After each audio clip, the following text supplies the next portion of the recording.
بہلول دانا اور فضل بن ربی دفعہ کا ذکر ہے کہ فضل بن ربی نے بغداد میں ایک مسجد کی بنیاد ڈالی۔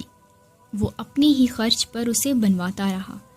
جب تعمیر مکمل ہو گئی تو مسجد کے دروازے پر خطبہ لگانے کی باری آئی۔ فضل بن ربی اس موقع پہ موجود تھا۔ اس سے پوچھا گیا اس خطبے پہ کون سی عبارت تحریر کی جائے؟ فضل نے بڑے فخر سے کہا ظاہر ہے اس پہ میرا ہی نام لکھا جائے گا۔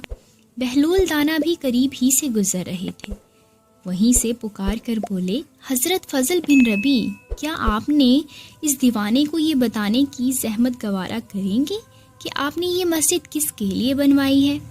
فضل نے بہلول کو جواب دیا یہ خدا کا گھر ہے، میں نے اسے اللہ کے لیے بنوایا ہے۔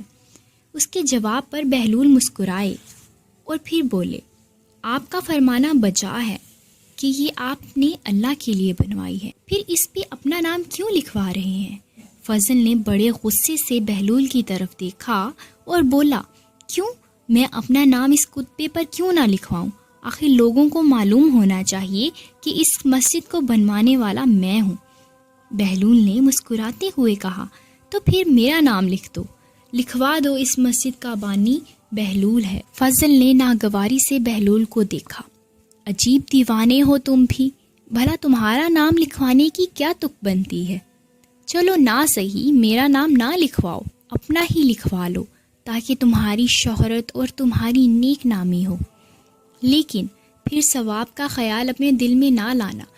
یہ کہتا ہوا بہلول آگے بڑھ گیا۔ فضل کا سر شرم سے جھک گیا۔ وہ انتہائی ندامت سے بولا بلاؤ بہلول کو، وہ جو کہتا ہے وہی اس خطبے پہ لکھ دو۔